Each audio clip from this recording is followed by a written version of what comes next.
Hello everyone, welcome to this channel जिसका नाम है रिवाइज टू कॉन्कर। हमारा मेन पर्पस है कि हम एग्ज़ाम के लिए जो इतना कम दिन बचा है तो हम कितने ज़्यादा से ज़्यादा कितने बार रिवाइज कर सकें और कितने इजी कॉन्सेप्ट से इजी ट्रिक से उसको रिकॉल कर सकें।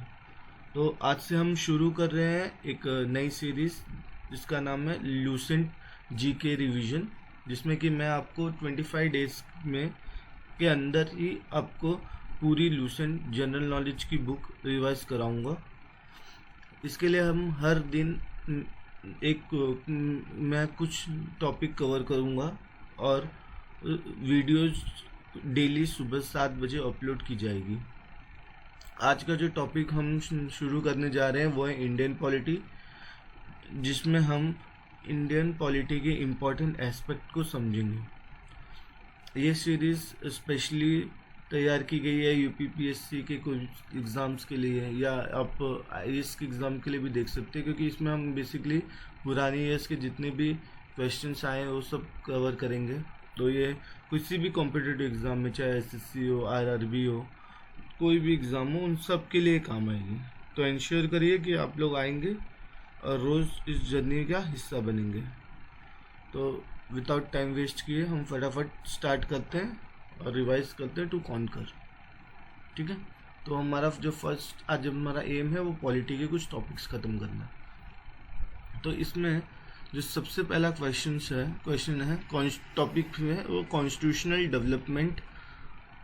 एक second, start. Constitutional development of India के ऊपर है, मतलब कॉन्स्टिट्यूशन के लिए क्या क्या डेवलपमेंट हुआ, कैसे कॉन्स्टिट्यूशन डेवलप हुआ इंडिया का, उसकी बात है।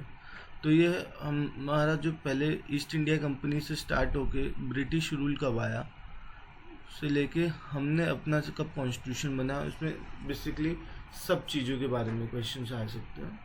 तो हमारा कॉन्स्टिट्यूशन ज़्यादा फोकस में इस टॉपिक में नहीं होगा, ज़्यादातर क्वेश्चंस इन दोनों के ऊपर फोकस्ड होंगे।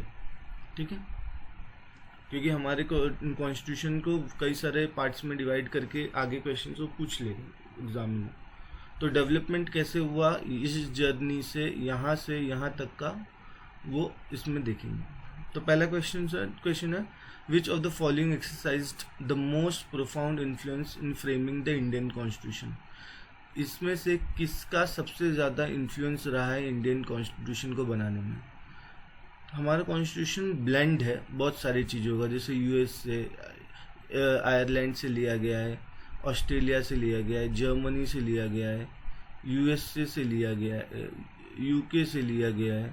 तो ऐसे कई सारे कॉन्स्टिट्यूशन से हमने लिया है, पर जो मेजर इम्पैक्ट, जो मेजर इन्फ्लुएंस है हमारे कॉन्स्टिट्यूशन पे वो है गवर्नमेंट ऑफ इंडिया एक्ट का 1935। ये याद रखना, ये कॉन्स्टिट्यूशन का मतलब इसमें से हमने कई सारे के मोस्ट ऑफ द प्रोविजन इसमें से लिए गए हैं। ठीक है, the first attempt to introduce, second question पे, the first attempt to introduce a representative and popular element in the governance of India was made by Indian Council Act 1861, 1892, 1909, 1901। तो इसका आंसर है 1861। ये एक्ट में एक्चुअली क्या होता है, इसमें से अब ब्रिटिश रूल कर रहे हैं हमारे ऊपर, क्योंकि 1857 के रिवॉल्ट के बाद गवर्नमेंट ऑफ इंडिया एक्ट 1858 आया था। इसमें ईस्ट इंडिया कंपनी को ख़त्म कर दिया गया था, मतलब उनसे अब पूरा भारत का कंट्रोल वो ब्रिटिश क्राउन ने ले लिया था। और इसके बाद इन्होंने 1861 का लॉ निकाला, जिसमें इसको रिप्रेजेंटेटिव क्यों बोल रहे हैं, क्योंकि इसमें इन लोगों ने वाइसरॉय के एग्जीक्यूटिव काउंसिल में इन्होंने कुछ नॉन ऑफिशियल्स मेंबर को लाने की बात की।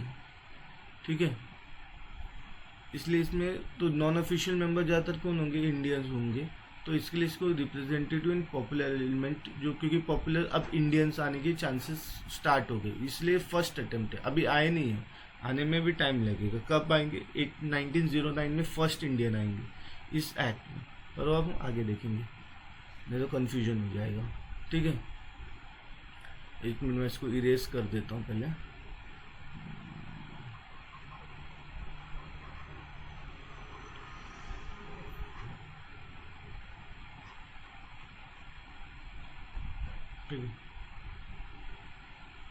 अब थर्ड क्वेश्चन में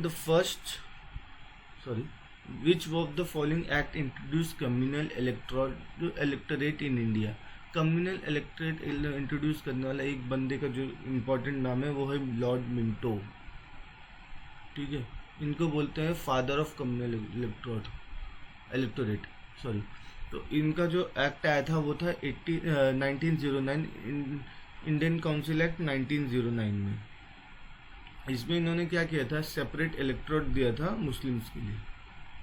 तो इसके लिए इनकी वजह से जो सेपरेट इलेक्टोरेट कम्युनल इलेक्टोरेट का जो सिस्टम चालू इन्होंने किया, और इस एक्ट को एक और बोलते हैं Morley Minto reform.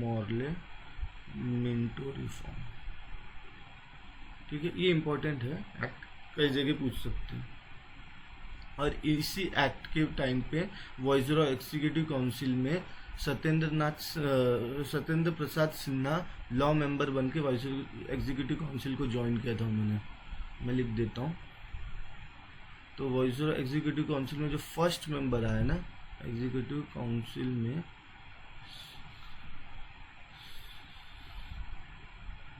Satyendra Prasad Sinha.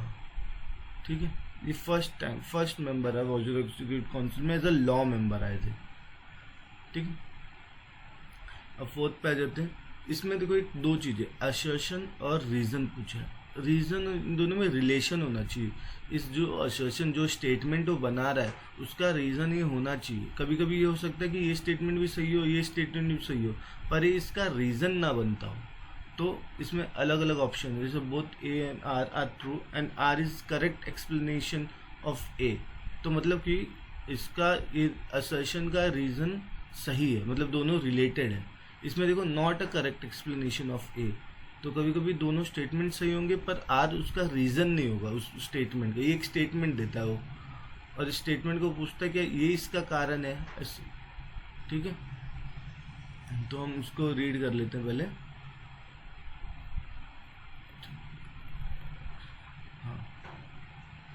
The Government of India act 1858, मैंने पीछे बताया था 1858 का एक्ट आया, मतलब 1857 होके जा चुका है। हाँ, अब इसमें ब्रिटिश ईस्ट इंडिया कंपनी को हटाएंगे। Transfer the power of governance of India from East India Company to the crown. Perfect, सही है, स्टेटमेंट इतना सही है। अब क्या बोल रहे हैं, the East India Company was unwilling to administer the India. मतलब ईस्ट इंडिया कंपनी नहीं चाहता था इसलिए उसने दे दिया, नहीं ऐसा नहीं था। ये स्टेटमेंट यहाँ गलत ही है। ठीक है, ये सही है, ये गलत है। अब थोड़ा सा कौन सा स्टेटमेंट है, A is true R is false, मतलब इसमें दोनों स्टेटमेंट बैठेंगे। उसको कभी और देखते हैं। By virtue of which, fifth question, by virtue of which act डायकी वॉज इंट्रोड्यूस इन इंडिया। डायकी दो लेवल पे इंट्रोड्यूस हुआ था, एक हुआ था प्रोविंस लेवल पे और एक हुआ था सेंटर लेवल पे। प्रोविंस में हुआ था 1919 एक्ट में, और प्रोविंस सेंटर में हुआ था 1935 एक्ट में। जब इसमें हुआ तो इसने प्रोविंस में डायरकी को ख़त्म कर दिया। ठीक है, पहले याद रखना, पहले प्रोविंस, पहले छोटी जगह। प्रोविंस मतलब क्या, अभी के हिसाब से देखा जाए तो हमारा छोटा छोटा स्टेट्स, तो पहले छोटे छोटे को दे दिया, बाद में बड़े को दिया। फिर जब बड़े को दे दिया तो बोला छोटे तो छोड़ दे। तो कुछ ट्रिक लगा के आप लोग याद कर लो। तो ये हुआ था मॉर्ले मिंटो रिफॉर्म में, जिसको गवर्नमेंट ऑफ इंडिया एक्ट 1990 में बोला जाता, 1919 में बोला जाता। ठीक है, इसमें एक्चुअली थोड़ा सा ना ट्रिकी भी हो सकता था, इंडिया बोले। ठीक है, और आंसर यही है 1990। अब आ जाते हैं 6th क्वेश्चन में। The instrument of instruction. अब देखो किसी एक स्पेसिफिक चीज की बात करें, instrument of instruction contained in the Government of India Act 1935 has been incorporated in the Constitution of India। अब हमारे कॉन्स्टिट्यूशन की बात कर रहा है, Constitution of India in 1950 as.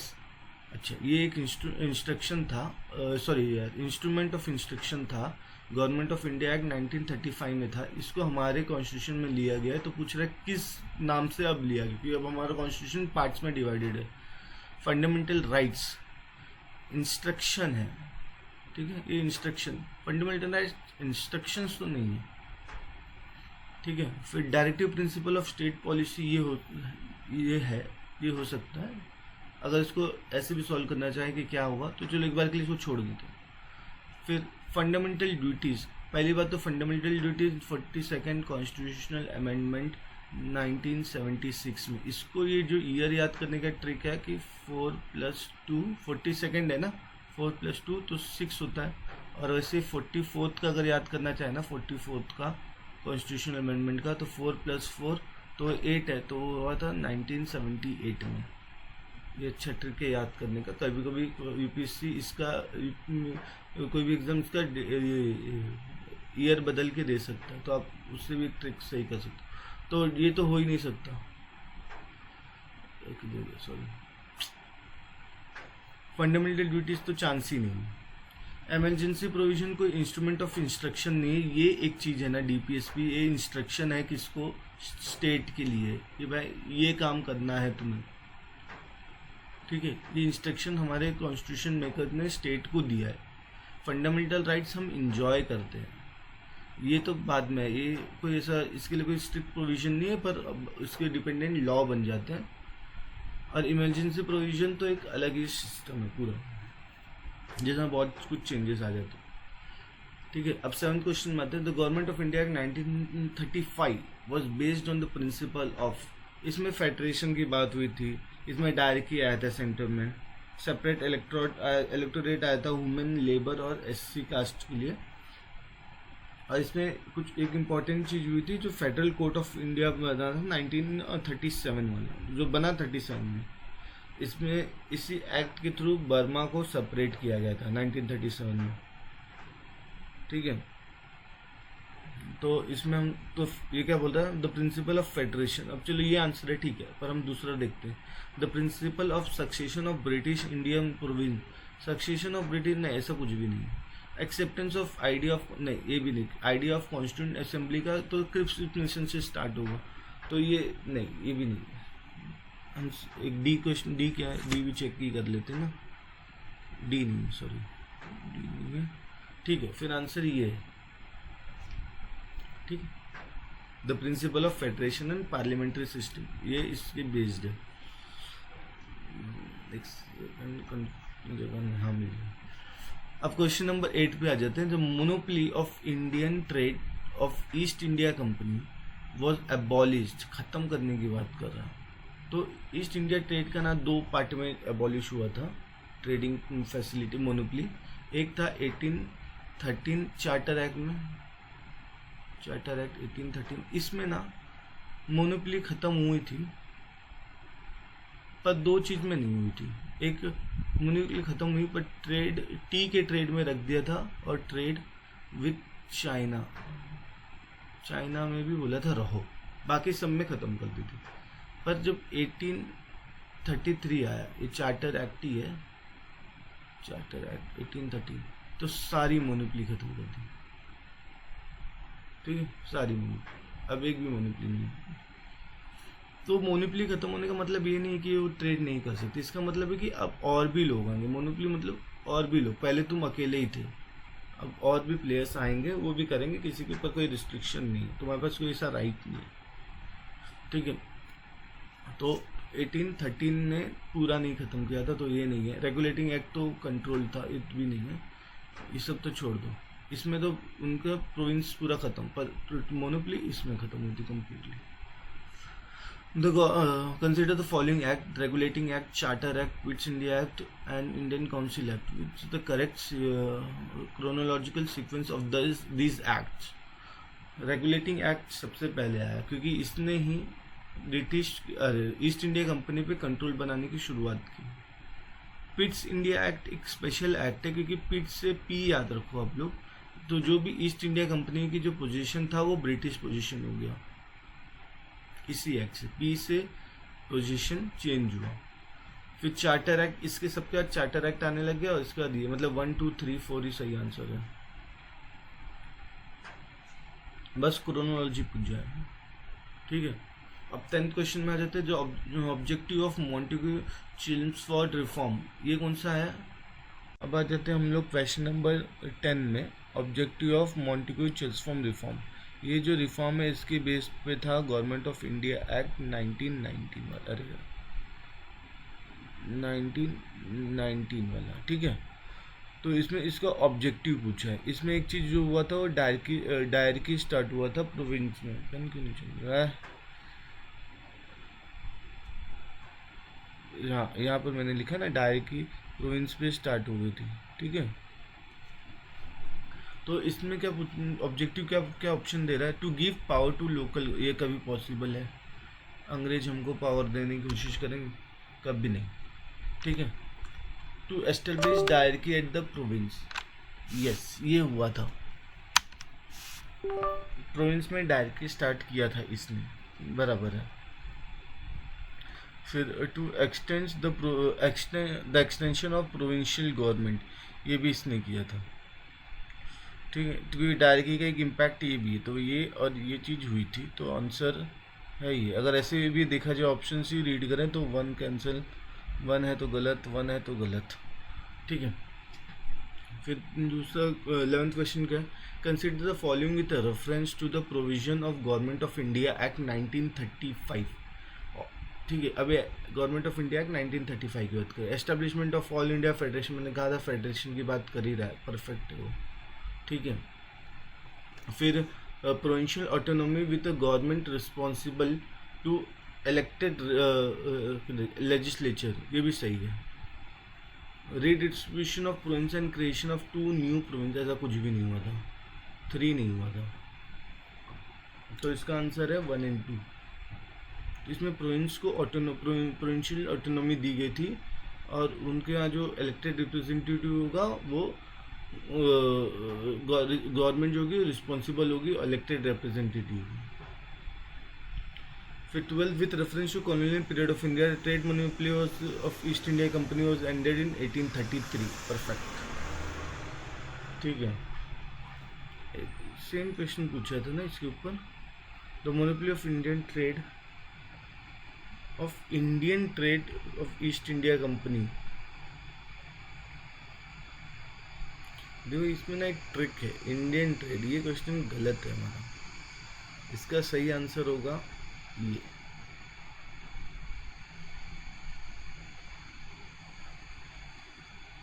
इसको देख के मुझे याद आ गया, ठीक है। ये सही आंसर होगा, ये गलत था। है इसमें कंप्लीट मोनोपोली खत्म हुई थी, इसमें इंडिया की मोनोपोली नहीं है। Indian trade, the monopoly of Indian trade, एक second, the monopoly of Indian trade, answer देखते हैं इसका 8 का आंसर। तो विथ रेफरेंस, इसमें क्या बोला है? The trade the period of India, monopoly of East India Company was ended in, इसमें 33 तो एकदम सही आंसर होना चाहिए, कोई ऑप्शन ही नहीं। फिर 13th question, the with reference to Morley Minto reform, Minto कौन थे? Father of communal electorate. The Morley-Minto Reform Act raised the additional number of the central legislature. अब इसको अगर हम लोग थोड़ा सा टेक्निकली भी देखें तो ये चीज़ हुई थी, ठीक है। फिर it introduce the principle of communal, तो ये कम्युनल के लिए, तो ये इंट्रोड्यूस करने के लिए, तो ये इसके लिए तो फादर ऑफ कम्युनल इलेक्टोरेट नाम पड़ा है, तो एकदम परफेक्ट है।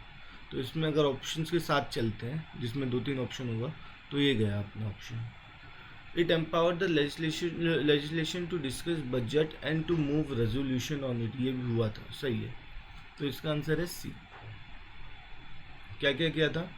Raise the number of additional number of central legislature, ठीक है। फिर डायरेक्ट कम्युनल रिप्रेजेंटेशन चालू किया था, लेजिस्लेचर में बजट और उसके अगेंस्ट रेजोल्यूशन मूव करने के बाद उसने परमिशन दिया था, ठीक है। 2 independent state India and Pakistan were created by, तो ये एक्ट के थ्रू क्रिएट हुआ था, इंडियन इंडिपेंडेंस एक्ट के थ्रू। फिर इसमें भी देखो असर्शन और रीज़न है, हाँ, जो असर्शन, जो भी स्टेटमेंट एज ए असर्शन दिया गया उससे रिलेटेड होना चाहिए रीज़न, ठीक है। The Government of India Act 1990 was passed by the British Parliament to introduce directly in the provincial government, ठीक है। Montague Chelmsford Reform Committee has recommended the introduction of of डायकी एट द प्रोविंशियल गवर्नमेंट। हाँ, जो 1919 का जो act था वो completely इनकी रिफॉर्म, इनके ऊपर ही बेस्ड था, इन लोग के रिफॉर्म की कमेटी के ऊपर ही बेस्ड था, तो इन लोग ने ही उसको किया था, तो इसका आंसर ए है। Perfect. Consider the following statement. The Regulating Act of 1773 was passed by the British Parliament. इसका मेन पर्पस था ना कि ईस्ट इंडिया कंपनी के ऊपर कंट्रोल बनाना, ठीक है। तो पहला स्टेटमेंट क्या है? The establishment of parliamentary control over the administration of East India Company, ये परफेक्ट आंसर है, ठीक है। Make the governor general of Bengal as a governor of Bengal as a governor general of Bengal, ये इस एक्ट के थ्रू हुआ था। एंड ऑफ डुअल, तो मतलब ये स्टेटमेंट भी अपनी सही है, ये स्टेटमेंट भी सही है, ठीक है। अब तीसरा स्टेटमेंट पढ़ लेता हूँ। End of dual system of administration in India, yes, ये भी हुआ था, ठीक है। इसमें मेन चीज़ क्या हुई थी? डुअल सिस्टम, किससे पहले कई सारे लोग थे, ये अपने ईस्ट इंडिया कंपनी, ब्रिटिश, पर अब ब्रिटिश ने क्या किया था, उसके ऊपर पार्लियामेंट्री कंट्रोल लाने के लिए ला दिया था ईस्ट इंडिया कंपनी के ऊपर, कि it will act as a, वो एक ऐसे कंपनी के थ्रू जैसे ही काम करेगी। तो 1 and 2 3 सब सही। The first definite step to provide parliamentary control over East India Company, ये रेगुलेटिंग एक्ट फर्स्ट स्टेप था, फर्स्ट। क्या हो रहा है भाई? एक सिस्टम थोड़ा सा नया है, एक second.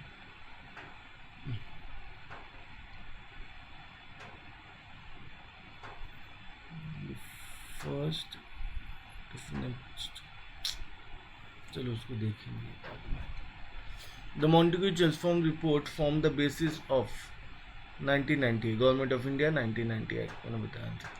The Government of India Act 1935 and the Constitution of India are both lengthy document, ये सही स्टेटमेंट है। अपना कॉन्स्टिट्यूशन भी लेंदी है, ये भी लेंदी था, क्योंकि वैसे भी अपना कॉन्स्टिट्यूशन का मेजर पार्ट तो इसी से लिया गया है, 1935 के एक्ट से लिया गया है। The Government of India Act 1935 was taken as a model and substantially incorporated in the Constitution of India, correct. ये इसका रीज़न सही बैठ रहा है, ठीक है। तो इसका इस स्टेटमेंट ना कभी कभी एग्ज़ाम ऊपर नीचे करता है, तो आप लोग देखो नॉट है नहीं है, तो नॉट है तो नहीं, नहीं तो फिर ये अपना आंसर है, ठीक है। Through which one of the following were commercial activity of East India Company finally put to an end. देखो, जब उनका मोनोपोली खत्म हुआ ना, उसी एक्ट के थ्रू उनका कमर्शियल एक्टिविटी भी खत्म हो गई थी। तो वो एक्ट था 1833, चार्टर एक्ट ऑफ 1833, ठीक है। इसमें commercial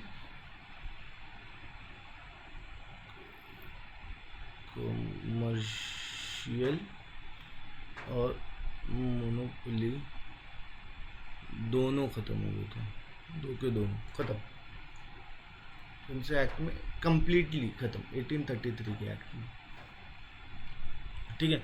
which of the following vested the secretary of state for India with supreme control over the Government of India. देखो, सेक्रेटरी ऑफ स्टेट तभी आएगा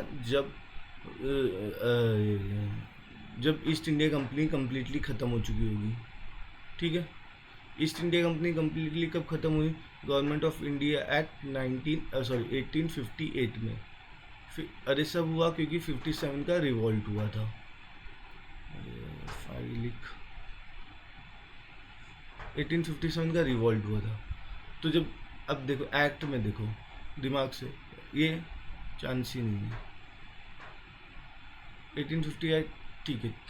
इंडियन काउंसिल एक्ट 1858 एक्ट में तो east India company गई, ठीक है। इंडियन काउंसिल एक्ट में secretary of state आ गया था। मॉर्ले मिंटो रिफॉर्म तो इतना कोई रुकेगा थोड़ी, ठीक है। डायकी वॉज फर्स्ट इंट्रोड्यूस अंडर, किसने किया था? मॉर्ले मिंटो रिफॉर्म ने, सॉरी ये मॉन्टेग्यू चेल्मस्फोर्ड रिफॉर्म ने, तो मॉन्ट और चेल्मस्फोर्ड रिफॉर्म ने किया था। ये तो कम्युनल इलेक्ट्रोड के लिए फेमस है, ठीक है।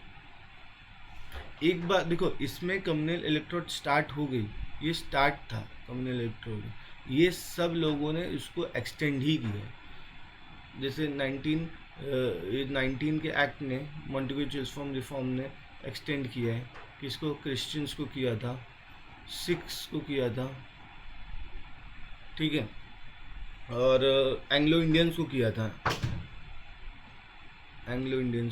फिर ये 1919 का एक्ट है, ठीक है। फिर 1935 कहाँ लिख दूँ, 1935 में वुमेन, एससी कम्युनिटी और लेबर्स को किया था, ठीक है। तो मॉन्टेग्यू चिल्सफॉर्म रिफॉर्म ने डायरेक्टली इंट्रोड्यूस किया, तो अभी कहाँ किया था, प्रोविंस में इंट्रोड्यूस किया था, ठीक है। 35 एक्ट ने सेंटर में इंट्रोड्यूस किया था, फिर उसने प्रोविंस खत्म कर दी।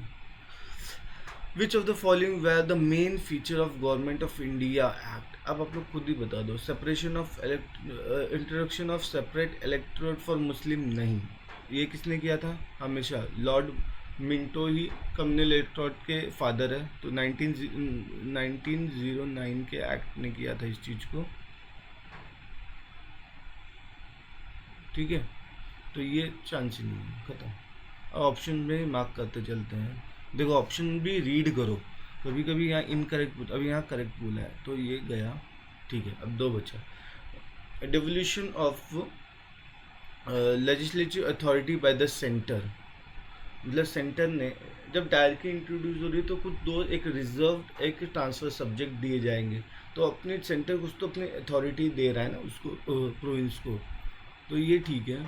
Expansion and reconstruction of central and provincial legislature, ठीक है, ये दोनों चीज़ हुए थे उसके अंदर, perfect. In the federation under the act of 1935, ठीक है। तो 1935 ने क्या किया था, डायरेक्टली इंट्रोड्यूस किया था किसमें, सेंटर में, ठीक है। तो उसमें कुछ रेसिड्यू सब्जेक्ट भी रह जाएंगे, आज भी है। अच्छा, आज के आप लोग कमेंट में बता सकते हो कि आज जो हमारे पास रेसिड्यू पावर है, जैसे हमारे 3 लिस्ट में डिवाइडेड है 7th शेड्यूल में, तो आज एक फर्स्ट लिस्ट है यूनियन की, सेकंड लिस्ट है स्टेट की, थर्ड लिस्ट है कॉन्करेंट लिस्ट, तो बाकी के जो पावर कुछ चीज़ सब्जेक्ट बच जाता है तो उसके ऊपर लॉ कौन बताता है, तो उसका आप लोग कमेंट में आंसर दे दो। तो इसमें क्या पूछा है, in the federation under the act of 1935 residue power were given to, इसमें जो लिस्ट से बाहर हो, रेसिड्यू मतलब जो लिस्ट में ना हो, तीनों लिस्ट के बाहर हो, तो उसका पावर किसको दिया जाता है, वो उस सब्जेक्ट पे लॉ कौन बनाएगा, तो इनके टाइम थे गवर्नर जनरल, ठीक है। हमारे टाइम अलग है, वो आप लोग सोचिए और कमेंट करो। The Indian legislature was made by cameral for the first time, कब बनाया था, मॉन्टेग्यू चिल्सफॉर्म रिफॉर्म ने बनाया था 1919 के एक्ट में, ठीक है। ये 2-3 चीज़ याद रखो, एक तो डायरकी, एक बाई कैमरलिज्म शुरुआत की थी, तो ऐसे 2-3 चीज़ इसके रिलेटेड लिख भी सकते हो, ठीक है। अभी क्या पूछ रहा है, largely based on Indian council act, देखो 1909 कौन है, लॉर्ड मॉर्ले मिंटो रिफॉर्म, तो इसमें मॉर्ले मिंटो है, तो चलो यस, तो 1 में कहीं भी 4 है तो वो आपका आंसर होगा, तो अभी 4 कहाँ, एक बी में है और एक डी में है, ठीक है। तीसरा देखते हैं, गवर्नमेंट ऑफ इंडिया एक्ट, ये भी अपने को पता है किसने बताया, मॉन्टेग्यू चिल्सफॉर्म रिफॉर्म ने, चिल्सफोर्ड रिफॉर्म ने, तो इसमें 3 कहीं है, हाँ तो मिल गया अपना आंसर। पर आगे भी देख लेते हैं, गवर्नमेंट ऑफ इंडिया एक्ट, ये किसके ऊपर बेस्ड था, ये साइमन कमीशन रिपोर्ट के ऊपर बेस्ड था, ठीक है, और जॉइंट सेलेक्ट कमेटी के ऊपर।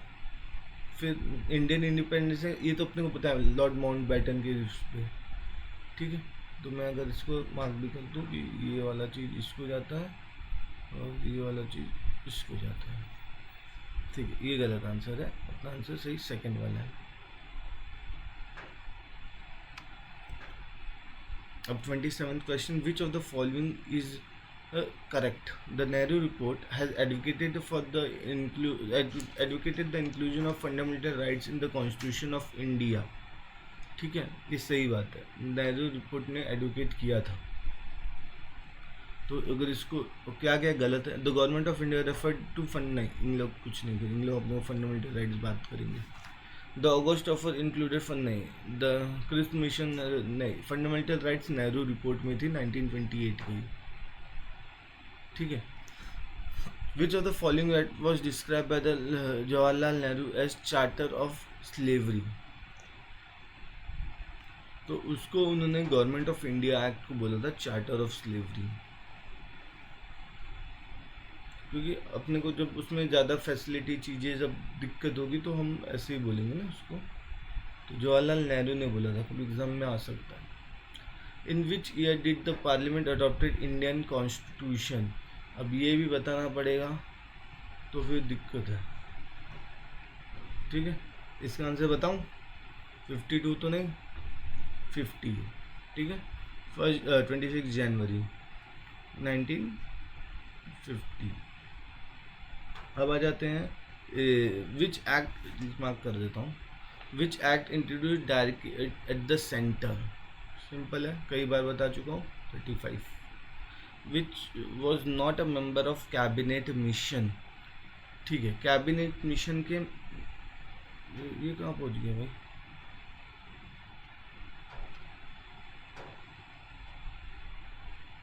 सॉरी, कहाँ थे हम लोग, which was not the member of cabinet mission, हाँ साइमन नहीं थे, जॉन साइमन, और ये सब नाम आप लोग याद कर लो, ये सब मेंबर थे, तो ये ज़्यादा इंपॉर्टेंट हो गया, ये सब ये थी, ठीक है। हाँ, उसके बाद का question, which of the following was the biggest source of for the,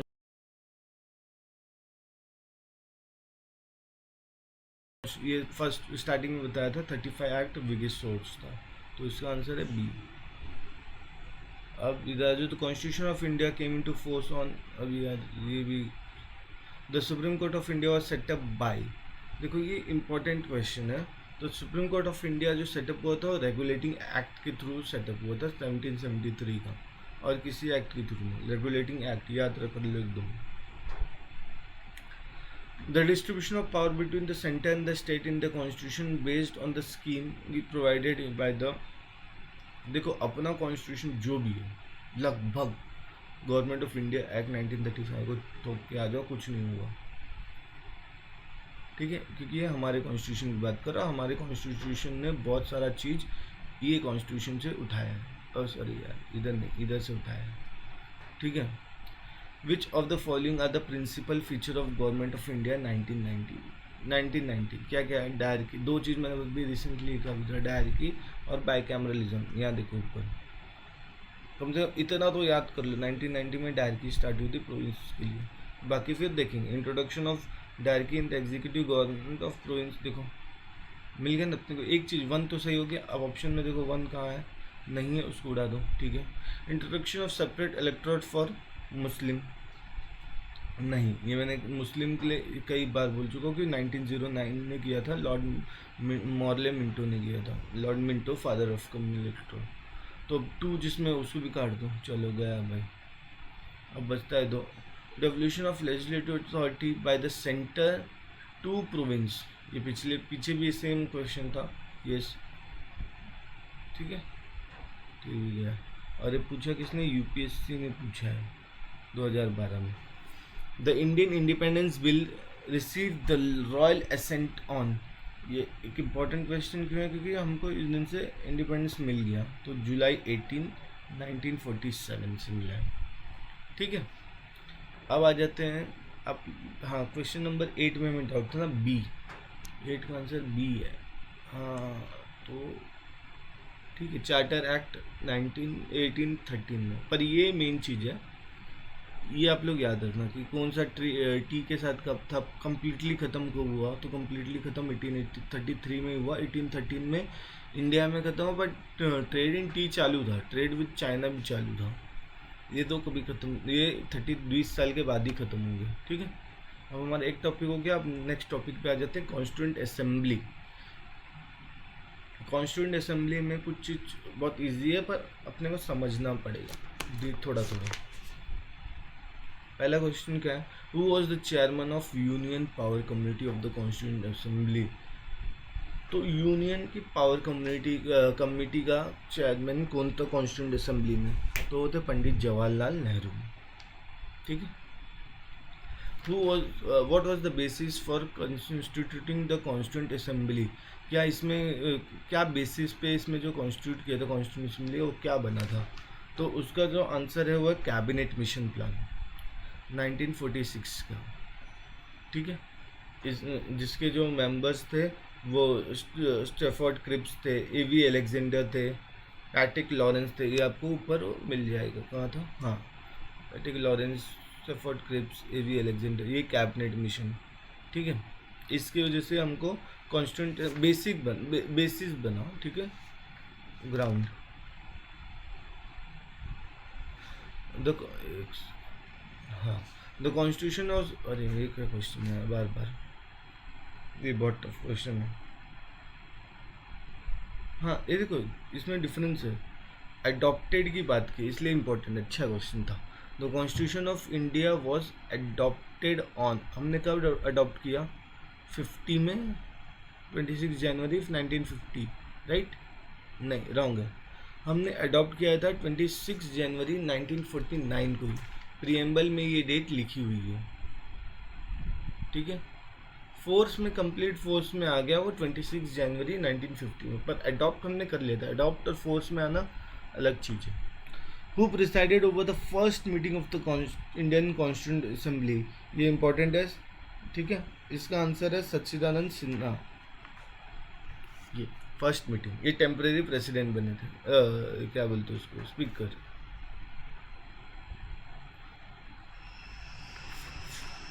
Who among the following was the advisor to the drafting committee of advisor? देखो इसमें किसी ने का हेड वेट नहीं पूछा, इसमें एडवाइज़र पूछा है। तो ड्राफ्टिंग कमेटी बहुत कॉमन हो गई क्योंकि बाबा साहब अम्बेडकर के कारण, डॉक्टर बी आर अम्बेडकर के कारण, पर उसका एडवाइज़र पूछा है इसमें क्वेश्चन में, तो B N Roy adviser. The constituent assembly of India started functioning from, अब देखो ये पीछे कहीं तो डेट लिखा था ना, एक सेकंड, कोई तो डेट था।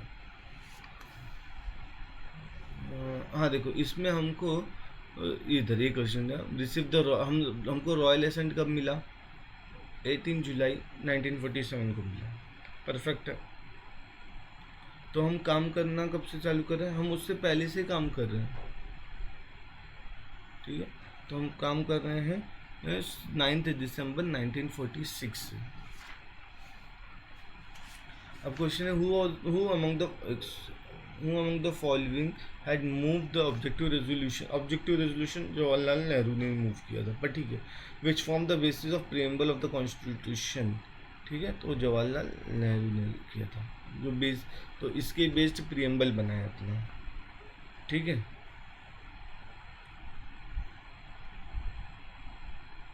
अब थोड़ा ऐसे से करें क्या, एक बार इधर का इधर, चल देखो। Who among the following was not a member of Constituent Assembly?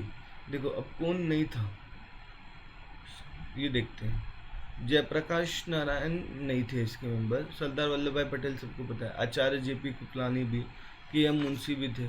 The constitution of India was completed on, ठीक है, अब इसमें कम्प्लीटेड पूछा है, मतलब एकदम, तो हमारा कॉन्स्टिट्यूशन इस डेट को कम्प्लीट हो गया था, जिस डेट पे हमने अडॉप्ट किया था उसी डेट पे।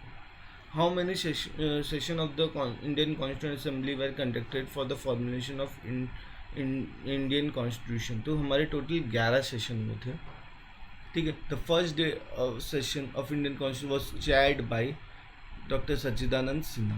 पीछे क्वेश्चन आया था, how many times of the constitution to, ये देखो इसमें इसने 2 years 11 month 18 days लिए थे, तो ये इम्पोर्टेंट है, इसको याद करने के लिए, मतलब 3 साल से थोड़ा कम बस, तो अगर कभी करना हो तो जो होगा वो लेस देन 3 years। ठीक है, तो भी 3 दिखे, थोड़ा ही कम, मतलब अगर 12 दिन और हो जाते, 12-13 दिन, तो 3 साल हो जाता, पर थोड़ा सा कम। The constituent assembly set up draft committee under the chairmanship of doctor B R Ambedkar on, देखो कितना सही क्वेश्चन है, उसने चेयरमैन पूछने से अच्छा उसने बोला डेट बता दो। भाई चेयरमैन तो सबको पता होगा, फेमस पर्सनालिटी ज़्यादा, तो कब बना था? 29 अगस्त 1947, हमको आज़ादी मिलने के 14 दिन के बाद। Who was the chairman of provincial constitution committee of the constituent assembly. ये देखो इजी क्वेश्चन है। प्रोविंस मतलब स्टेट को जोड़ने का काम किसने किया था? किसी ने भी नहीं, सिर्फ सरदार पटेल ने, इनको दिया गया था। तो ये सबसे बेस्ट निकले उसमें। The number of member included in the constitution drafting committee. देखो बार बार वो अलग अलग ट्रिकी क्वेश्चन ही पूछ रहा है, तो उसमें टोटल 7 मेंबर्स थे। The first session of the constituent assembly was held on 9 दिसंबर, बताया मैंने पीछे। Who proposed the preamble before the drafting committee of the constitution? तो कौन करेगा? जिसने उसका वो रेजोल्यूशन लाएगा वही प्रपोज कर रहा है, इसका मतलब। तो जवाहरलाल नेहरू ने रेजोल्यूशन लाया था जो प्रीएम्बल से रिलेटेड था, ऑब्जेक्टिव रेजोल्यूशन। ठीक है, ये हो गया ना। 18 who was the president of constituent assembly of independent India. तो इसके प्रेसिडेंट कौन बने? तो डॉक्टर राजेंद्र प्रसाद, ये आंसर है।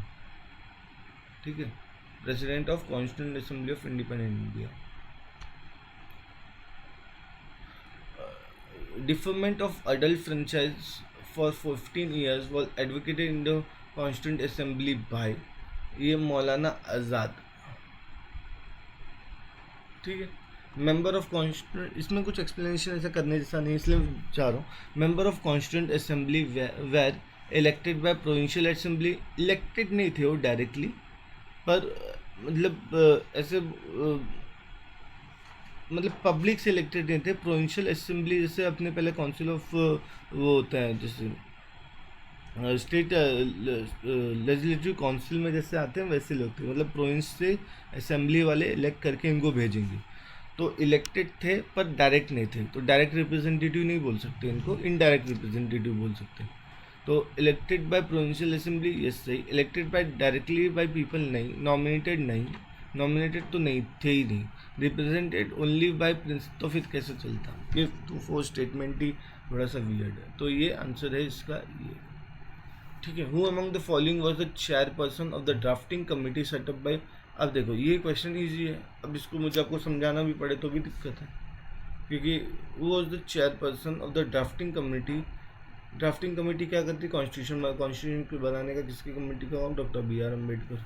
ठीक है, during which of the following period did the constituent assembly deliberate upon and finalise the constitution of India. अब देखो ट्रिक इतना स्मार्ट है, इसने यहीं से सबको नवंबर 1949, क्योंकि कोई भी बोल देगा हाँ वो तो प्रीएम्बल में लिखा है। अब यहाँ से दिक्कत आती है, हमने पहले बता दिया कि दिसंबर से स्टार्ट हुआ है हमारा कॉन्स्टिट्यूशन लिखना, 9 दिसंबर से, तो फिर 1946 से, क्योंकि 3 साल लगे, 3 साल में 1946 से 49 में आने में। ठीक है, ये भी ट्रिक अच्छा था, लगभग 3 साल से थोड़ा कम था तो इतना ही लग गया। How many members were initially there in the constituent assembly of India. Initially क्यों पूछ रहा है? क्योंकि स्टार्टिंग में ना प्रिंसली स्टेट ने ज्वाइन नहीं किया था, तो मेंबर्स कम थे, तो टोटल मेंबर्स थे 389। Who among the following was the chairman of union constituent committee of union constitution committee. Union से ज़्यादा बात में ना, जैसे फॉरेन ये वो, तो जब जवाहरलाल नेहरू का ही ज़्यादातर नाम रहेगा आपके दिमाग में। Who was the first nominated chairperson of Constituent Assembly? First nominated, ठीक है, इलेक्टेड है, नॉमिनेटेड की बात कर रहा है। तो HC मुखर्जी थे जो फर्स्ट नॉमिनेटेड थे, फर्स्ट नॉमिनेटेड चेयरमैन। ठीक है, अब देखो ये एक चीज़ है कि ड्राफ्टिंग कमेटी का चेयरमैन, इसमें कमेटी है और उसके चेयरमैन का नाम बोलना है, कमेटी और उसके चेयरमैन का। देखो अगर किसी भी डाउट हो तो सबसे पहले जो आता है वो करो, जो एकदम इजी है। ड्राफ्टिंग कमेटी सबको पता है और ये एग्ज़ाम को ही पता है, ये देखो कुछ नहीं बचा। पर यूनियन पावर मैंने बोला जवाहरलाल नेहरू, तो चलो ये कुछ ट्रिक हो सकता है, मतलब 3 का 2, अपने पास अब 2 ऑप्शन बचे। परफेक्ट, 2 तो गया, कम से कम 50-50 हुआ। फंडामेंटल राइट्स, अब देखो, ड्राफ्टिंग कमेटी में बाबा साहब डॉक्टर बी आर अम्बेडकर चले गए।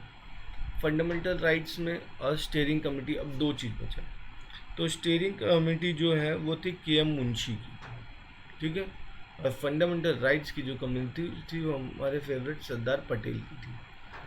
तो अगर इसको ट्रिक से देखा जाए तो 4 किसमें ये इधर है, ये आंसर है, ये गलत हो गया, ठीक है। स्टीयरिंग कमेटी के एम मुंशी और fundamental rights doctor Sardar Patel, sorry.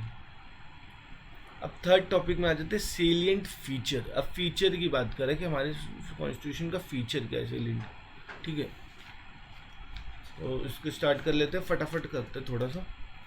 The presidential government operates on the principle of presidential government। हमारे यहाँ प्रेसिडेंशियल नहीं, हमारे यहाँ पार्लियामेंट्री है, ठीक है। अब presidential system government operates on the principle of division of power नहीं, सेंट्रलाइजेशन ऑफ पावर नहीं, ऐसा बिल्कुल ऐसा भी नहीं है कि कंप्लीट पावर एक आदमी को दे दीजिए। बैलेंस ऑफ पावर नहीं, बैलेंस भी नहीं बनता, सेपरेशन ऑफ पावर के बीच पे, ठीक है। फॉर्म्स ऑफ गवर्नमेंट, इसमें पूछा फॉर्म्स ऑफ गवर्नमेंट और प्रिंसिपल उनके। प्रेसिडेंशियल हमने भी बता दिया, separation of power. Parliamentary, division of power, हम करते हैं डिवीजन ऑफ पावर। फेडरल, और फेडरल सिस्टम में क्या होता है कि एग्जीक्यूटिव और लेजिस्लेचर के बीच में होता है रिलेशन, क्लोज रिलेशन, ठीक है। नहीं सॉरी, एक सेकंड, चलो।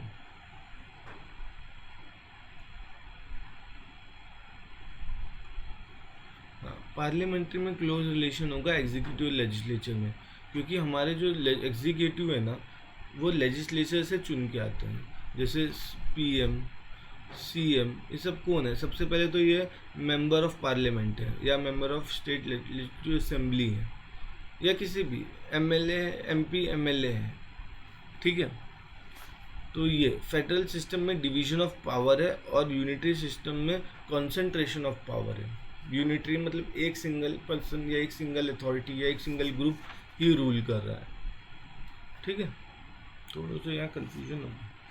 विच of the following countries have a unwritten constitution? Unwritten constitution जब भी आएगा यूके का नाम होगा। अनरिटन कॉन्स्टिट्यूशन मतलब क्या? इनके कोर्ट ने कोई लॉ पास किया तो वो भी कॉन्स्टिट्यूशन बन जाता है। हमारे यहाँ ऐसा नहीं है, कॉन्स्टिट्यूशन एक अलग बुक है, कुछ कोर्ट ने बोला तो ऑर्डर बन जाएगा, वो भी एप्लीकेबल रहेगा, कॉन्स्टिट्यूशन भी एप्लीकेबल रहेगा। इनके यहाँ कुछ भी हुआ तो लॉ बन जाता है, कॉन्स्टिट्यूशन।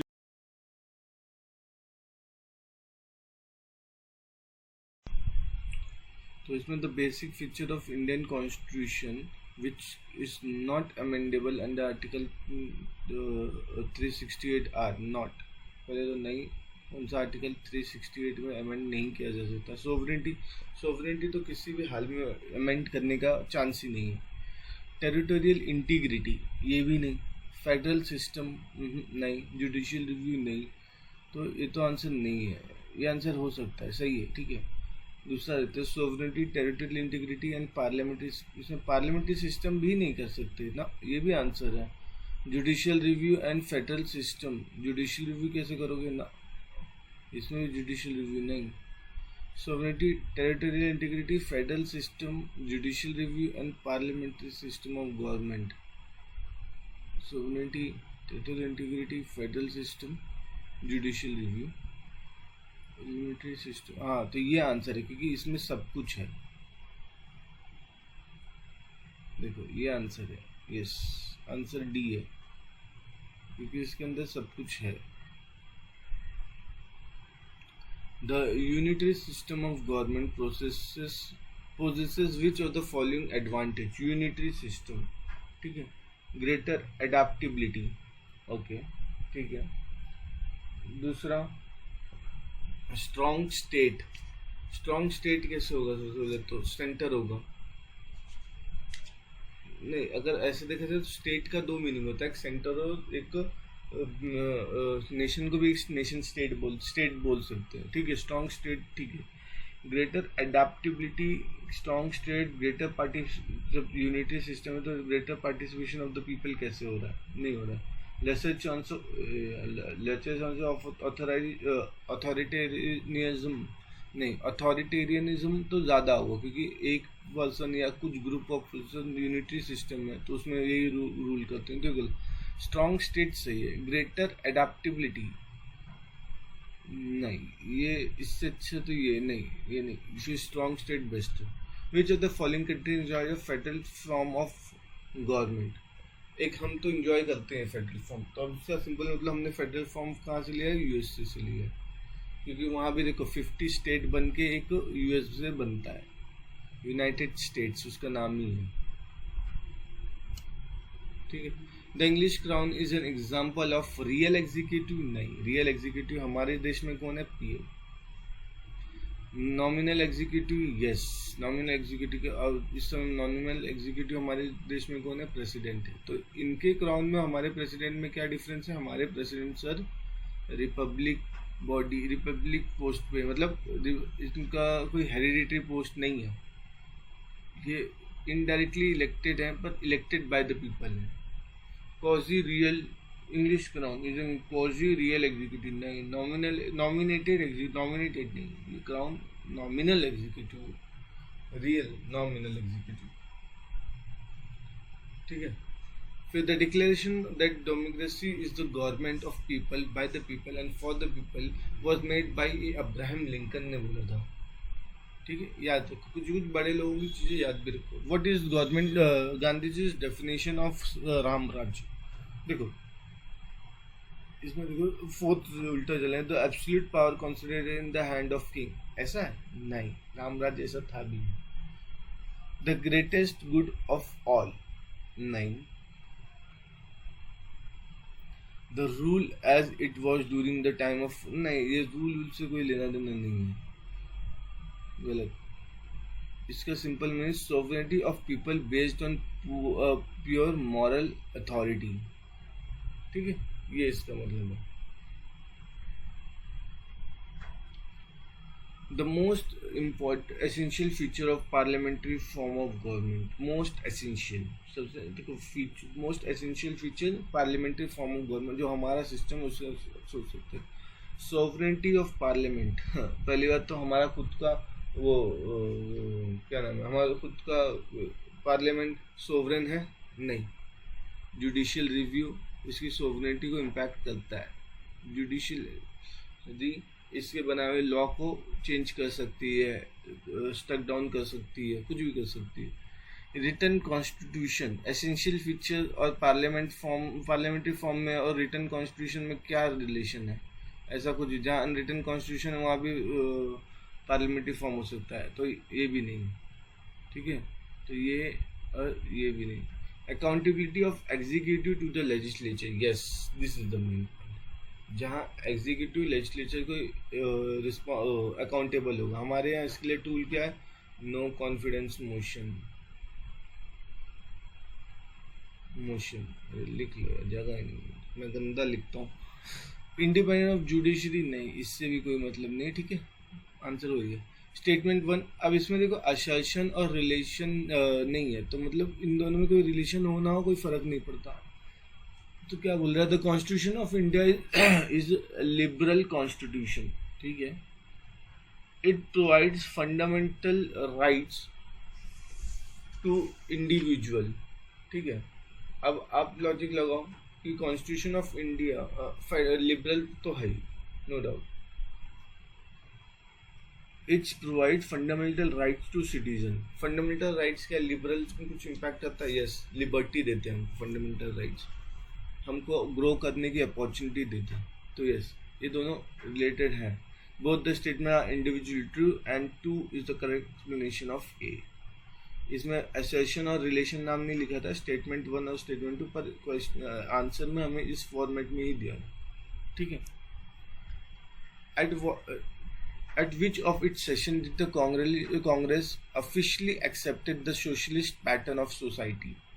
ठीक है, सोशलिस्ट दो टाइप की सोशलिस्ट होती है, एक तो एक थी कम्युनिस्ट और एक थी यार तो दिमाग से, तो मैं आपको बात बताता हूँ।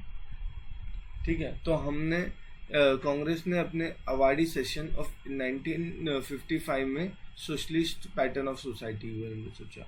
कम्युनिस्ट में क्या होता है कि कम्युनिस्ट में सब कुछ जो भी स्टेट का है, जो भी है वो स्टेट का हो जाता है, पब्लिक का नहीं होता। तो इसमें इंडिविजुअल की खुद की ग्रोथ कैसे होगी, वो उसके पास मोटिव नहीं रहता। तो इसके लिए हम लोग एक दूसरा सोशलिस्ट पैटर्न यूज़ करते हैं, गांधीयन सोशलिस्ट पैटर्न, जिसमें स्टेट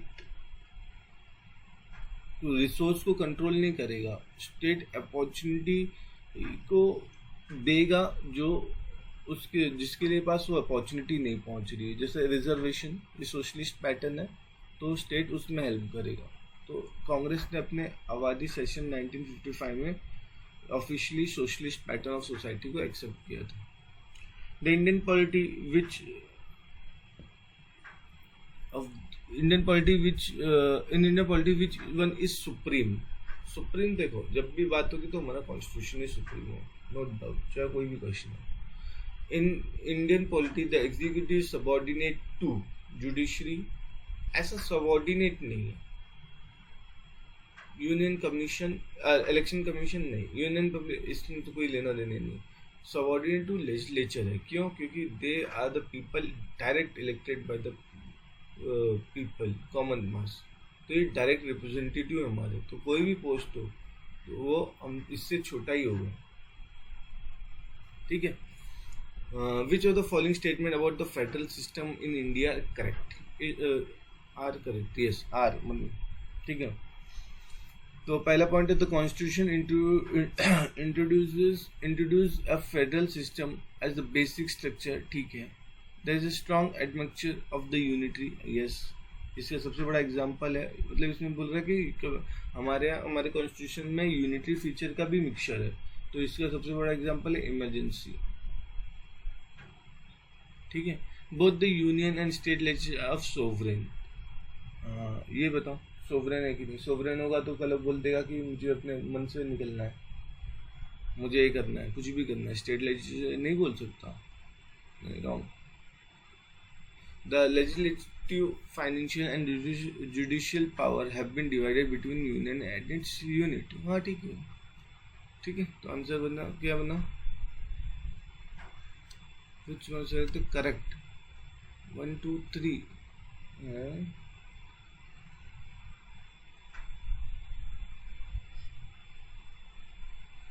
3 तो गलत है, तो शॉर्ट हो गया, तो ऑल नहीं आ सकता। 2 में क्या दिक्कत है? तो मतलब 4 में क्या दिक्कत है? Legislative, financial and judicial power have been divided between the union and its unit, नहीं ये गलत है, सॉरी ये गलत है। Who among the following gave the following statement about Indian Constitution? Indian Constitution strikes a good balance between extreme rigidity and too much flexibility.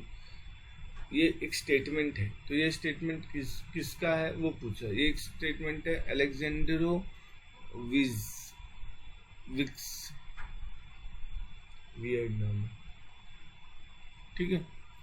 अब ये देखो असर्शन और reason. Indian constitution is quasi federal, perfect, हमारा constitution quasi federal है, ठीक है। Indian constitution neither federal, मतलब ना फेडरल है नॉर यूनिटरी है, पागल है क्या? कुछ तो होगा ना दोनों में से, मतलब मिक्सचर है तो थोड़ा फेडरल भी होगा, ऐसे एक्सट्रीम में उसको हटा नहीं सकते, ठीक है। तो ये गलत हुआ और आंसर इसका हुआ सी है कि डी? सी, एक फॉल्स है। Which of the following official document is related with the India? India में व्हाइट पेपर चलता है, याद रखो। विच one of the following the basic white paper, मतलब इसमें ऑफिशियल डॉक्यूमेंट है गवर्नमेंट का। Which of the following is the basic feature of presidential government? Presidential, हमारा नहीं, presidential, देखते हैं क्या क्या बोलता है। Rigid constitution, ऐसा तो नहीं, ठीक है। फिर supremacy of legislature, नहीं। Residual power of the state, तो आंसर है single executive, parliamentary system, presidential government is single executive. The cardinal feature of political system, it is a democratic republic, perfect. It has a parliamentary form, perfect. The supreme power vested in the people of India, yes. It provides for unified authority. It provides for a unified authority. Yes. तो answer है इसका all. क्या answer 20 का ना, 20 का D. Perfect.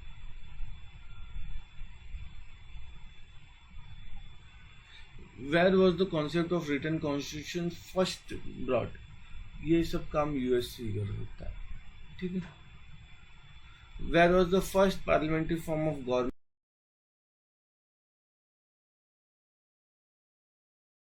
form? पहली parliamentary form. तो अभी देखो ब्रिटेन का नाम आ रहा है, तो ब्रिटेन तो ऐसी ही पार्लियामेंट्री फॉर्म ऑफ गवर्नमेंट के लिए फेमस था. यूएस किस लिए फेमस है? प्रेसिडेंशियल फॉर्म के लिए. तो सबसे पुराना इनके पास ही है. Who called the Indian Federation as the cooperative federalism? अच्छा, ये एक स्टेटमेंट है कि इंडियन फेडरेशन जो है वो है कोऑपरेटिव फेडरलिज्म. तो उन्होंने ये किसने बोला है? ये बोला है जी ऑस्टिन ने.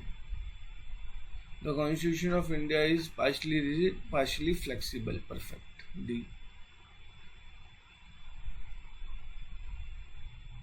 अब आ जाते हैं सोर्सेज ऑफ कॉन्स्टिट्यूशन में. कि कॉन्स्टिट्यूशन अपना मिक्सचर है ना, जिसमें सबसे बड़ा मेजर पोर्शन लिया गया है गवर्नमेंट ऑफ इंडिया 1935. बाकी किससे भी लिया गया. ठीक है. The concept of judicial review in our constitution has been taken from the constitution of. तो जुडिशियल रिव्यू जो हमारे कॉन्स्टिट्यूशन में है वो हमने कहाँ से लिया है वो पूछ रहा है. तो उसको हमने लिया है यूएसए से. ठीक है. तो जुडिशियल रिव्यू हमने कहाँ से लिया? यूएसए से. The Constitution of India brought the scheme of Indian Federation from the Constitution of. देखो फेडरेशन की बात है. इंडियन फेडरेशन कहाँ से लिया है इसने? कनाडा से लिया है. ट्रिकी है, थोड़ा सा याद करो. The federal system with strong centre has been borrowed by the Indian constitution from. देखो बार बार वही क्वेश्चन रिपीट हो रहा है. फेडरल सिस्टम तो ये भी हमने कनाडा से लिया है. जब देखो यहीं पर ऊपर बात हो रही है ना, फेडरल सिस्टम और Indian federation scheme of Indian federation, ये दोनों में क्या डिफरेंस है? कुछ भी नहीं. ठीक है. Canada. The idea of including the emergency provision the constitution border for Germany. इसका मैं एक सिंपल बताता हूँ. वर्ल्ड हिटलर कहाँ था? जर्मनी में था. ठीक है. तो उसके लिए दंगा हो रहा था तो इमरजेंसी लाना पड़ा. तो इसके लिए हम लोग वेमार कॉन्स्टिट्यूशन ऑफ जर्मनी को इमरजेंसी के लिए फेमस है. ठीक है. फिर the office of Lokpal and Lokayukta Indians based on the which of the following. तो इनका जो ऑफिस है वो बेस्ड है ओम्बड्समैन में इन स्कैंडिनेवियन आइलैंड्स नेशन में. विच of the office of Lokpal and Lokayukta in India.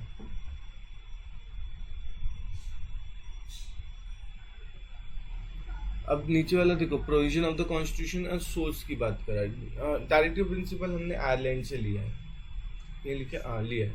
Emergency provision मैंने बताया जर्मनी से लिया. परफेक्ट है. यूनियन स्टेट रिलेशन ये हमने कनाडा से लिया है. अमेंडमेंट ऑफ द कॉन्स्टिट्यूशन ये हमने साउथ अफ्रीका से लिया. ठीक है. तो सबका स्ट्रेट कर दो.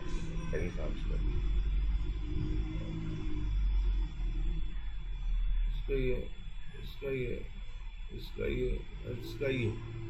ठीक है. 1 2 3 4 है ना. आंसर क्या है? 6 का ए. Perfect. The Constitution of India has taken certain feature of the Constitution from of other countries. Which country has contributed to filling of Sari?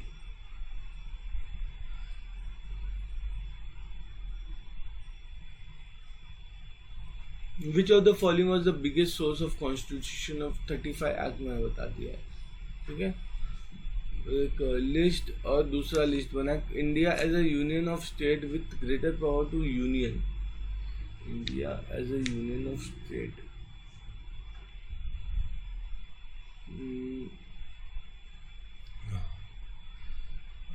कहाँ था? इंडियन कॉन्स्टिट्यूशन के सर्टिफिकेट. हाँ, ये डीपीएसपी की बात करें इसलिए Ireland. Which of the following was the biggest source of 35 हाँ, Indian as a Indian union of state and greater power to the union. तो हमने यूनियन ऑफ स्टेट, फेडरेशन, किसी भी चीज़ की बात आ रही है तो हम लोग एक चीज़ पे फोकस कर सकते हैं, उसका नाम है कैनेडा।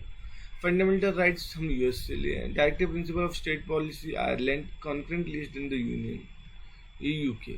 ठीक है, जो जो अलग अलग है उसको हम लोग मार्क करके भी रख सकते हैं। जैसे फेडरेशन की बात होगी, direct concurrent list the union relation, तो हम आर्टिकल 4, 5 कुछ भी डाल सकते हैं।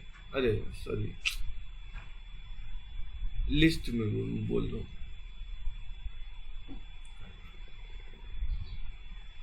कॉन्करेंट लिस्ट, सॉरी, हमने ऑस्ट्रेलिया से लिया, यूके की मैंने मार्क कर दिया।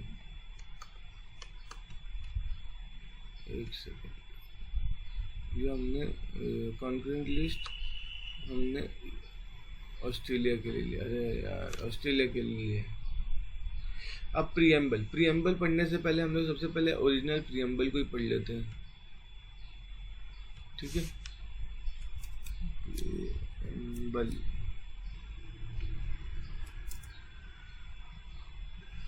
ठीक है, नेट नहीं चल रहा, इंटरनेट बंद हो गया था, स्टार्ट हो गया। तो मैं प्रीएम्बल हम लोग पहले देख लेते हैं, एक सेकेंड, इससे हमारा क्वेश्चंस बहुत इजी हो जाएगा। कोई बड़ा वाला खोलो यार,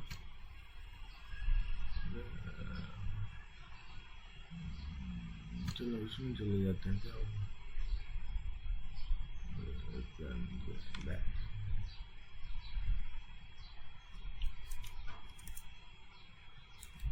प्रीएम्बल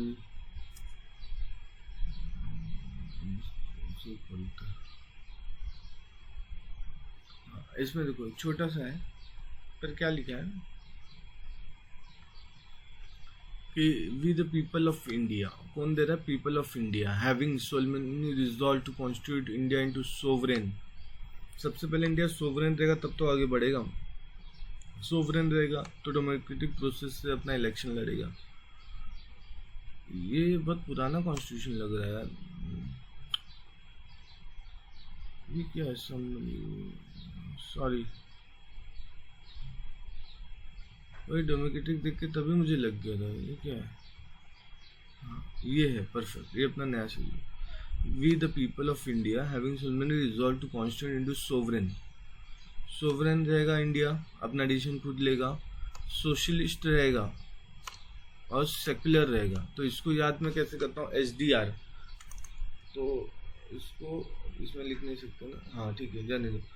तो इसको SSDR, डेमोक्रेटिक और republic, and to secure to all is citizen, क्या, जस्टिस। सबसे पहले जस्टिस दे रहा है, कितनी टाइप की जस्टिस, 3 टाइप की justice, social, economic and political justice. उसके बाद क्या दे रहा है, लिबर्टी दे रहा है, किस बात की, thoughts, expression, belief, faith and worship की। उसके बाद क्या दे रहा है, इक्वालिटी दे रहा है, किस बात की, स्टेटस एंड अपॉर्चुनिटी, कि मेरे नज़र में तुम्हारा स्टेटस सेम होगा और तुम्हारे लिए अपॉर्चुनिटी सेम होगी। तो अगर तुम्हारा क्वालिफिकेशन डिपेंड करता है, आप कोई इंजीनियर, डॉक्टर का ऑपरेशन करने का डिमांड नहीं कर सकता। ठीक है, and to promote among all them, क्या, फ्रेटर्निटी, फ्रेटर्निटी मीन्स भाईचारा, assuring the dignity of individual and unity and integrity of nation. तो उसके बाद क्या लिखा है, ये लिखा है उनको कहाँ से मिला, क्या मिला और कब मिला। In our constituent assembly this 26th day of November 1949 do we hereby adopt, enact and give to ourselves this constitution। क्या क्या हो रहा है, इस दिन को अडॉप्ट हो रहा है, एनैक्ट हो रहा है और ले रहा है, हम अपने आप के ऊपर ये कॉन्स्टिट्यूशन ले रहे हैं, मतलब अपने आप को दे रहे हैं कॉन्स्टिट्यूशन, सॉरी ले नहीं रहे। ठीक है, अब देखो इसमें क्वेश्चन बहुत बार आता है कि जस्टिस कितने टाइप की, 3 टाइप की, लिबर्टी कितने टाइप की, 5 टाइप की। ठीक है, और इक्वालिटी 2 टाइप की। ठीक है, अब देखते हैं, क्वेश्चन सॉल्व करने की कोशिश करते हैं, टाइम वेस्ट भले होगा पर यूज आएगा। हाँ, इसमें एक और चीज़ है, ये जो वर्ड है सोशलिस्ट और सेक्युलर, ये है 42nd कॉन्स्टिट्यूशनल अमेंडमेंट से, और एक इंटीग्रिटी, ये एक चीज़ भी 42nd कॉन्स्टिट्यूशन, मतलब ये 3 चीज़ आए जो 42nd कॉन्स्टिट्यूशन अमेंडमेंट ने ऐड किया। ठीक है, अब आते हैं आगे। Of the following word in the preamble of the Constitution of India which was not inserted through the 42nd Constitution Amendment Act 1946। तो मैंने बताया था अभी, सोशलिस्ट गया था, सेकुलर गया था, आया था, इंटीग्रिटी आया था, बस एक डिग्निटी है जो नहीं था। एक सेकंड, नहीं हुआ था 42nd कॉन्स्टिट्यूशन अमेंडमेंट में, डिग्निटी नहीं हुआ था चीज, तो हम लोग इसको ऐसा रॉन्ग बना देते, भले ये आंसर राइट है। At the time of the enactment of the constitution, which one of the following ideal was not included in the preamble? जब कॉन्स्टिट्यूशन एनेक्ट हुआ था तब कौन सा ऐसा आइडियल्स थे जो इसमें इंक्लूडेड नहीं थे? Liberty, socialist, equality, justice. तो सोशलिस्ट 42nd कॉन्स्टिट्यूशन में आया। ठीक है, तो ये एक चीज़ जो नहीं है, आज भी नहीं है, मतलब प्रियम्बल में है, सॉरी प्रियम्बल में है, सॉरी क्या बोल दिया। Which amendment act introduce change in the preamble 42nd। ठीक है, the preamble of our constitution needs India as, हाँ अब देखो मैंने बताया था SSDR, तो सोवरेन, सबसे पहले सोवरेन होना चाहिए, socialist, secular, democratic, Republic, SSDR बस। विच amendment of the Indian constitution inserted 2 word social and secular? तो ये तो सबको पता है 42nd ने किया था, इसका आंसर भी मार्क कर दो, क्या था ये? The preamble of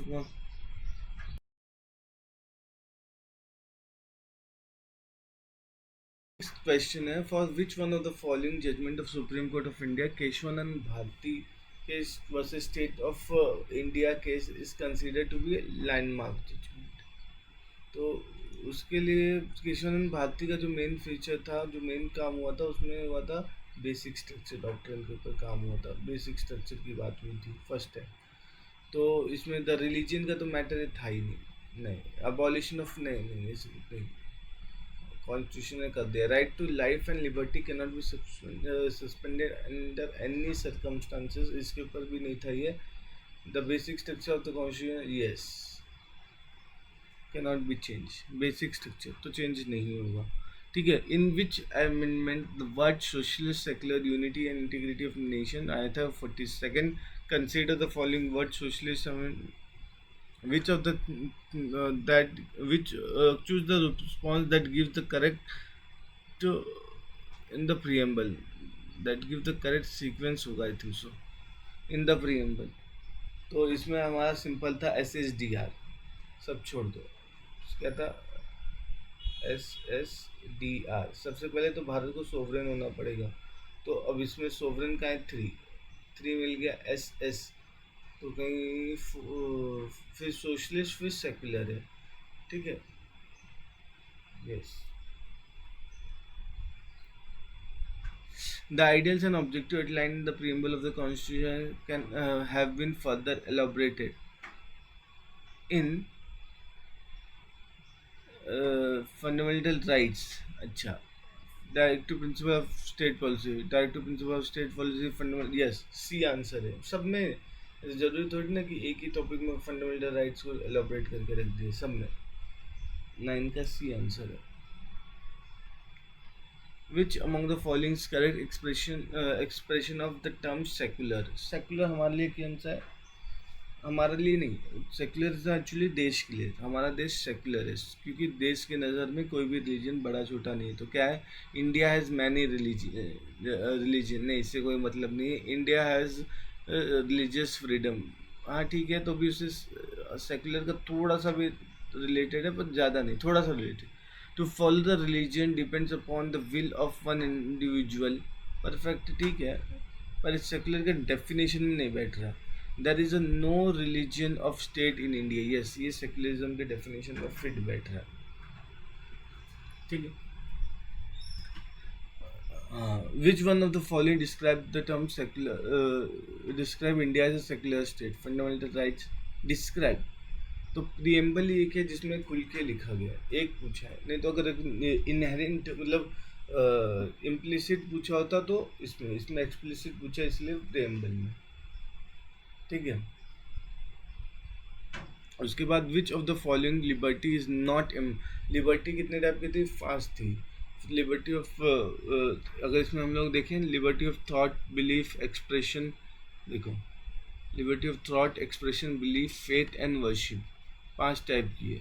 liberty of thought, belief, expression. Economic liberty नहीं, इकोनॉमिक लिबर्टी की हम बात ही नहीं करते, तो विच इज़ नॉट पूछा है इसमें क्वेश्चन में, नॉट एम्बॉर्डेड, तो हमारा इकोनॉमिक लिबर्टी या तो रॉन्ग हो जाएगा। Which of the following social equality is not guaranteed to our constitution? In our constitution, social equality already existed. Social equality is guaranteed in our constitution. Yes, actually में social equality guaranteed है। कौन से article 15 और 16 को पढ़ सकते हो आप लोग, जिसमें nobody किसी भी और इतने नहीं, 17 तो अनटचेबिलिटी है, 18 भी टाइटल शुड, किसी को बड़ा छोटा नहीं करता, टाइटल नहीं लगा सकते आप एकेडमिक टाइटल छोड़ के। 15 16 में क्या है कि इंसान को 15 में डिस्क्रिमिनेशन नहीं कर सकते on the basis of religion, race, caste, sex, place of birth, ठीक है। तो ये सब है, तो social equality is guaranteed by the constitution, simple.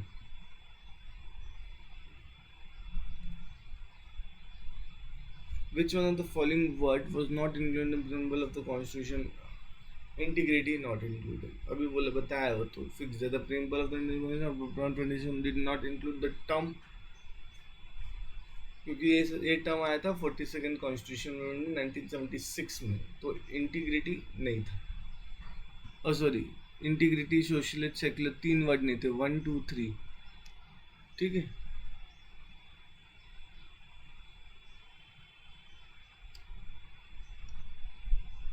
Consider ये हो गया ना, yes. Consider the following statement about preamble. Preamble में the objective resolution proposed by the principle ultimately become preamble perfect. It is non justifiable in nature. Yes, ये भी सही है। It can not be amended, ऐसा नहीं, amend कर सकते हैं, वो बेसिक स्ट्रक्चर को आम नहीं होना चाहिए। इट कैन नॉट बी,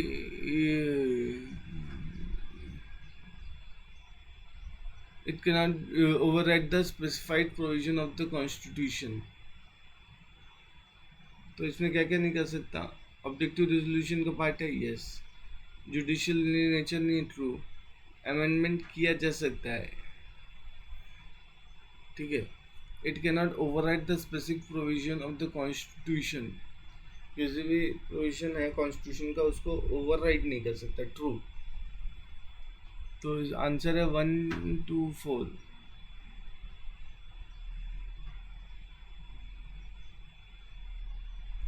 ठीक है, अब आ जाते हैं सबसे अंदर ये 17 क्वेश्चन पे।